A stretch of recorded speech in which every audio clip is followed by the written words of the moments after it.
Bismillah ar-Rahman ar-Rahim.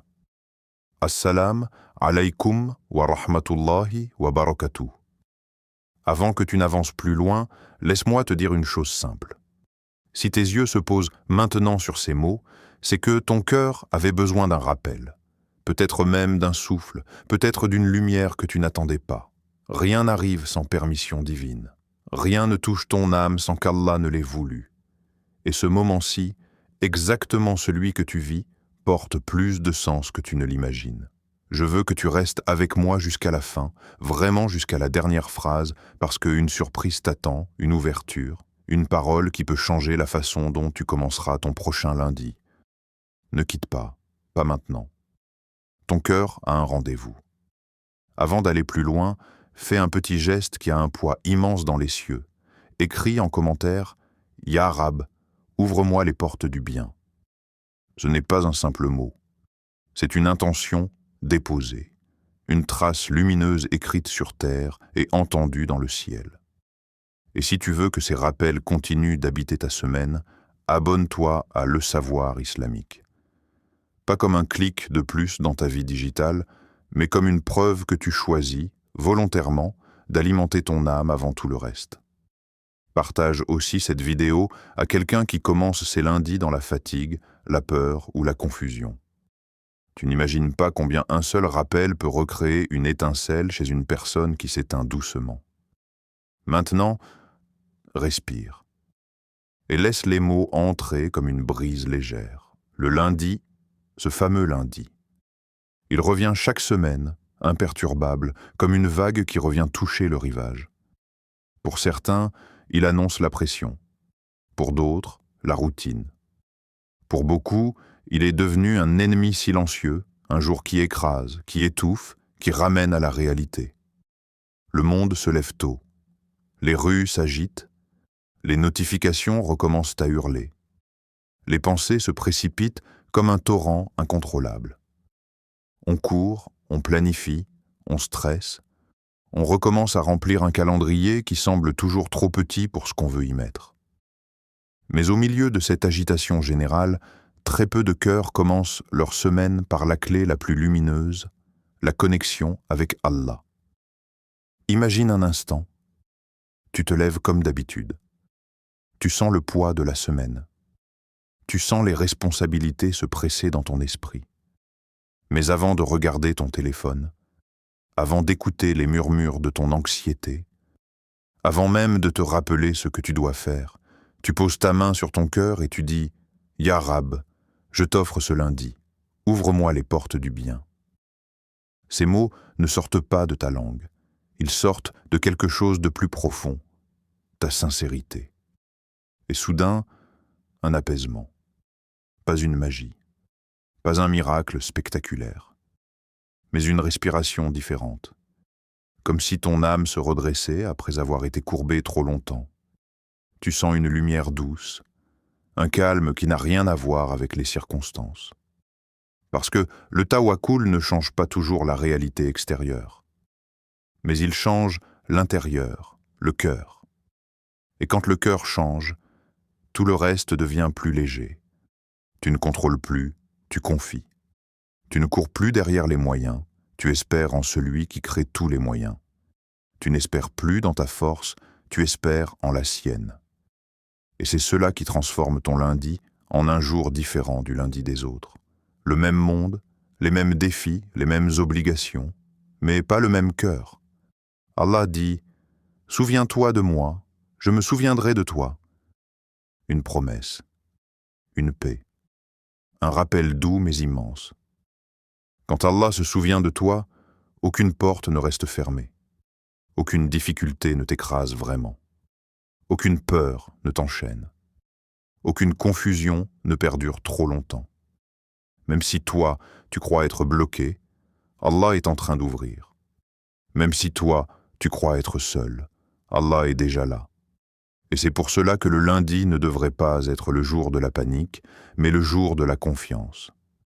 Pas le jour où tu commences à courir, mais le jour où ton cœur se pose.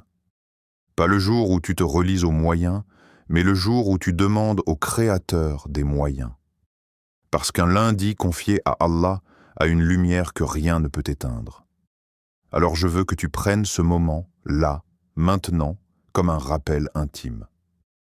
Un moment entre toi et Allah, pas entre toi et une vidéo.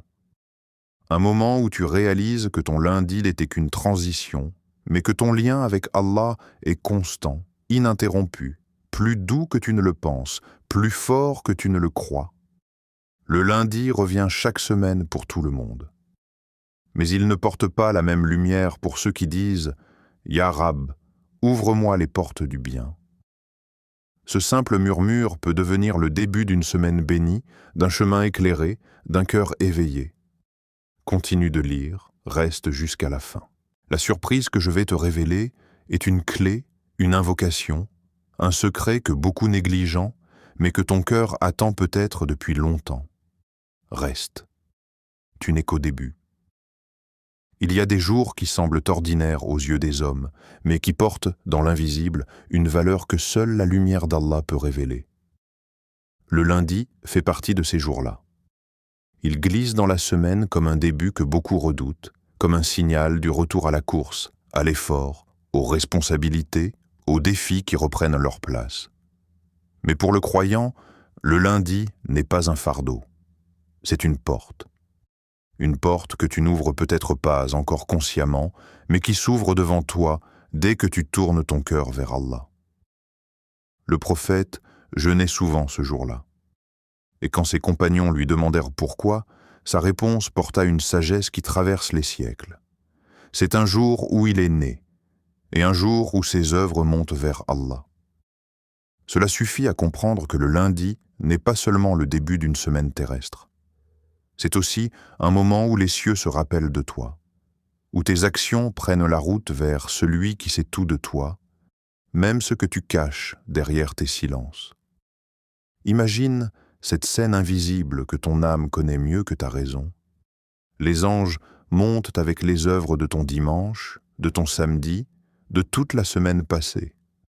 Ton nom passe devant la miséricorde d'Allah. Ton souffle devient un témoignage, tes intentions un secret dévoilé et ton cœur, dans l'état où il se trouve, se présente sans masque.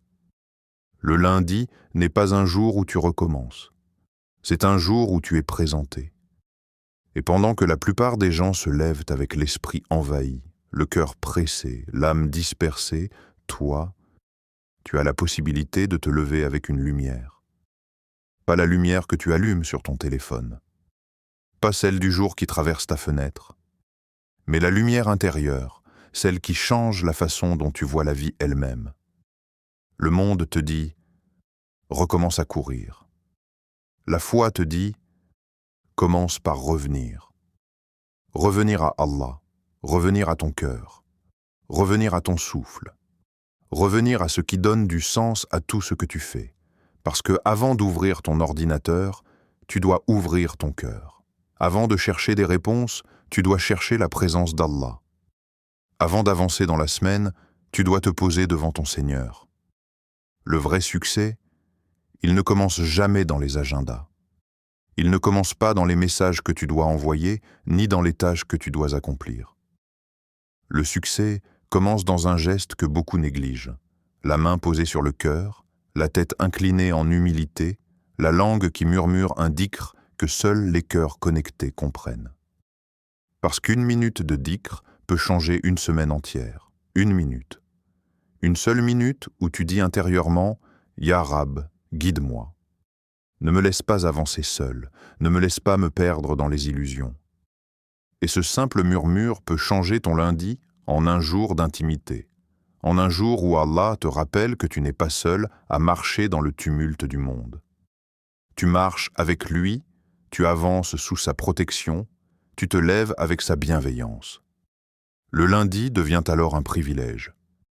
Pas un combat, pas un poids, un privilège. Parce que pendant que d'autres avancent dans la confusion, toi tu avances dans la clarté. Pendant que d'autres commencent la semaine dans la précipitation, toi tu la commences dans la présence. Pendant que d'autres cherchent la lumière à l'extérieur, toi tu la laisses s'allumer à l'intérieur. Et c'est là que le deuxième secret entre en scène. Un secret immense. Un nom d'Allah qui transforme une vie entière quand on le comprend vraiment. Al-Fatah, le nom qui ouvre, le nom qui libère, le nom qui défait les nœuds, qui retire les obstacles, qui dissipe les brumes qui t'entourent. Certains noms d'Allah réparent, d'autres apaisent, d'autres guident.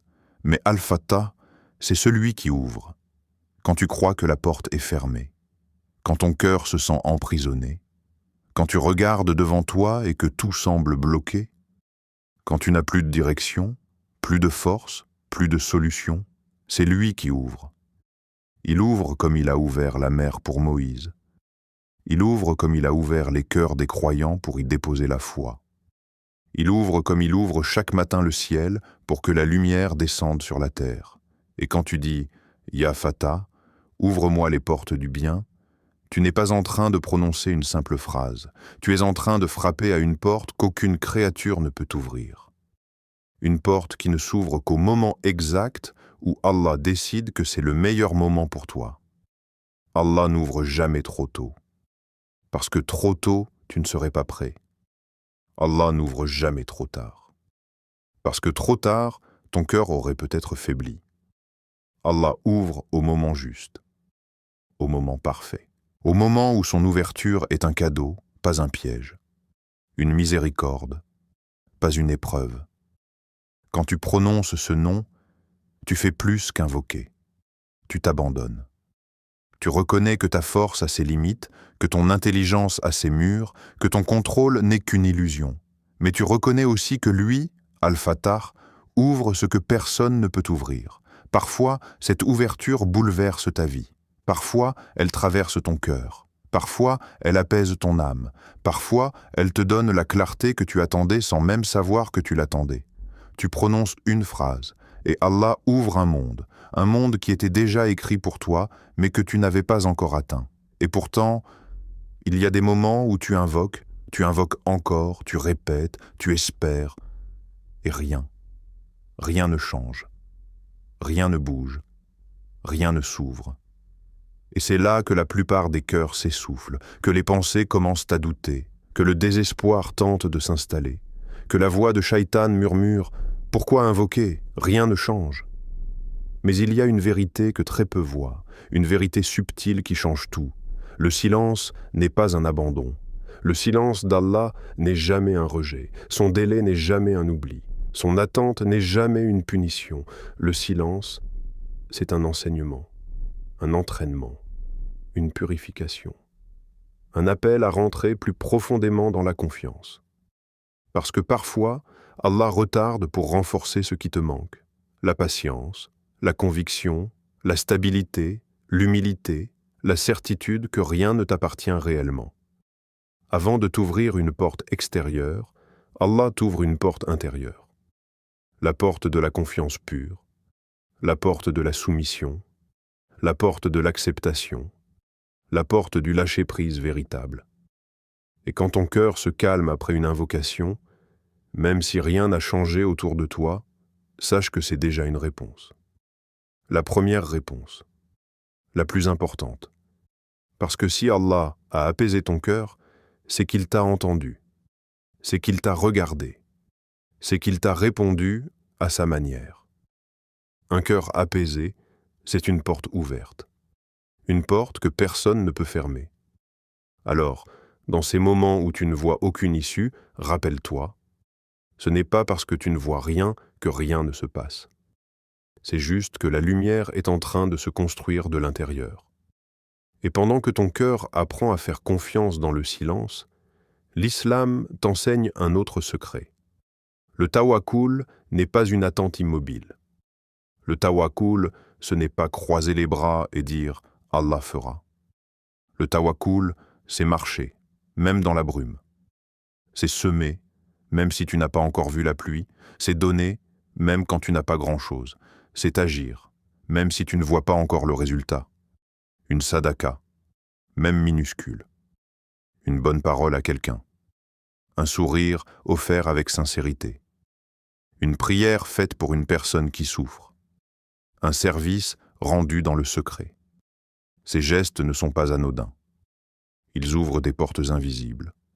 des portes que tu ne savais même pas fermer, des portes que seuls les cœurs généreux et confiants voient s'ouvrir. Tu crois aider quelqu'un, mais c'est ton propre destin que tu débloques. Tu crois donner un peu, mais c'est ta semaine entière qu'Allah bénit. Tu crois offrir un sourire, mais c'est ton cœur qui se purifie. Allah aime le serviteur qui agit avec tawakkul, celui qui fait un pas, même un petit, celui qui dit par ses gestes « Ya Rab, je fais ce que je peux, ouvre pour moi ce que je ne peux pas ». Et quand un croyant unit l'action et la confiance, alors les portes s'ouvrent.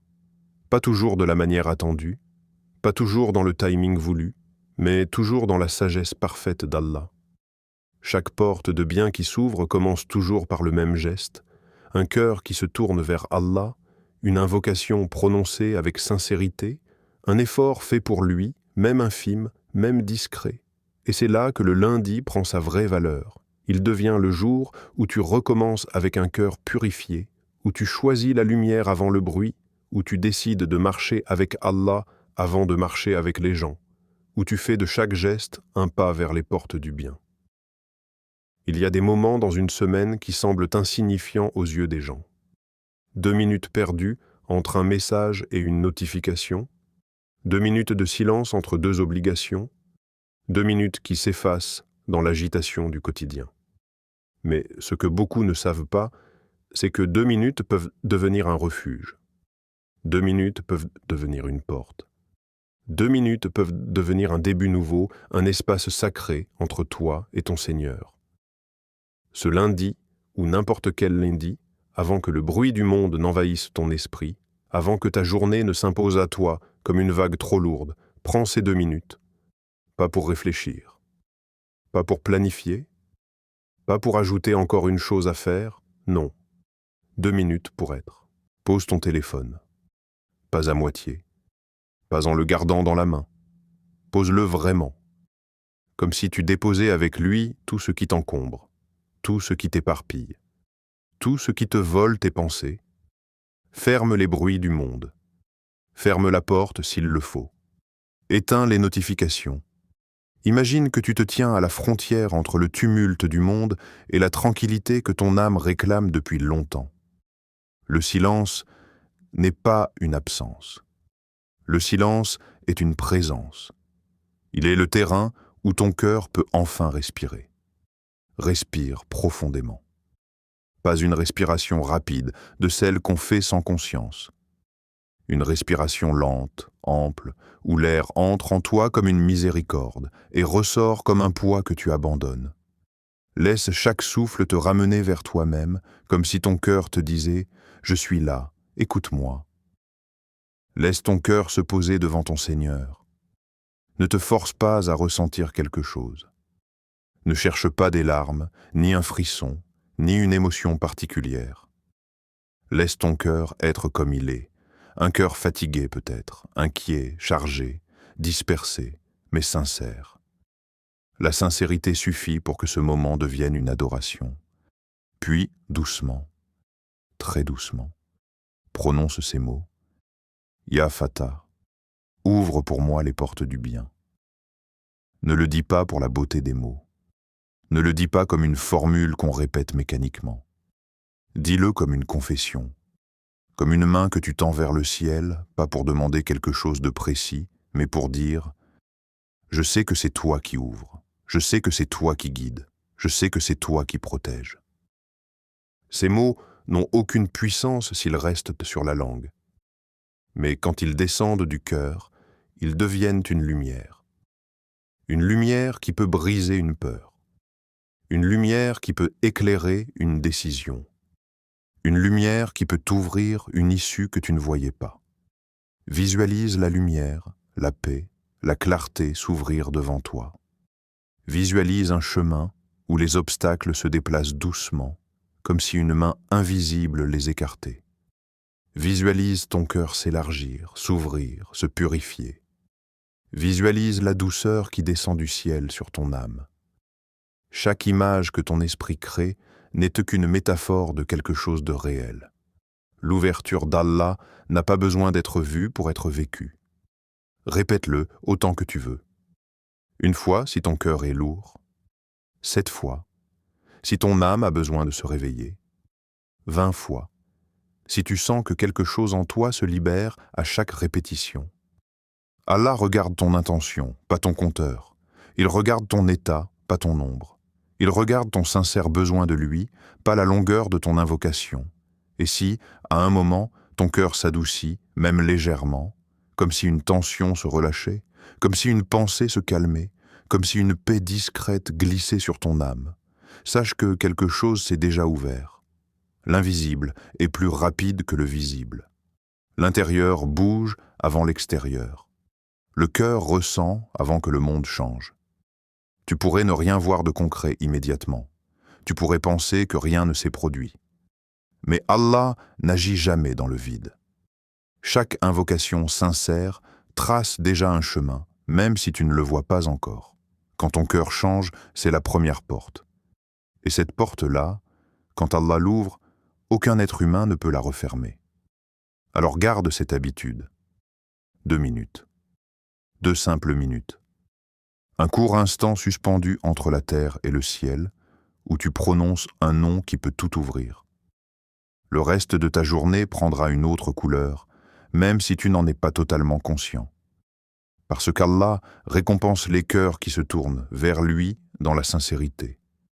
Et maintenant que ton cœur a respiré avec Al-Fatah, que tes pensées se sont posées, que ton âme a goûté à un peu de lumière intérieure, il y a une dernière chose que tu dois savoir. La science, le dhikr, la spiritualité, les rappels, tout cela n'a de valeur que lorsqu'il circule. Un rappel caché dans ton cœur est une lumière pour toi. Un rappel partagé devient une lumière qui voyage. Une lumière qui réveille d'autres cœurs. Une lumière qui continue d'exister bien après que tes mots soient prononcés. Si ce rappel t'a touché, même un peu, même discrètement, alors deviens un porteur de lumière. Abonne-toi, le savoir islamique. Pas comme on s'abonne à une chaîne parmi d'autres. Abonne-toi parce que tu as décidé que ton cœur mérite des rappels réguliers, que ton âme mérite d'être nourrie, que ta foi mérite d'être entretenue. Écris en commentaire « Ya Fatah, ouvre-moi les portes du bien ». Ce n'est pas un mot, ce n'est pas un simple acte, c'est une intention qui monte vers le ciel. C'est une porte qui s'ouvre quelque part dans ta vie, même si tu ne sais pas encore laquelle. Et partage ce rappel. Partage-le à quelqu'un qui vit une semaine lourde, quelqu'un qui commence son lundi avec le cœur serré, quelqu'un qui porte un poids que personne ne voit. Tu pourrais être la raison pour laquelle une âme retrouve espoir. Tu pourrais être la cause d'une lumière dans une vie qui s'assombrit.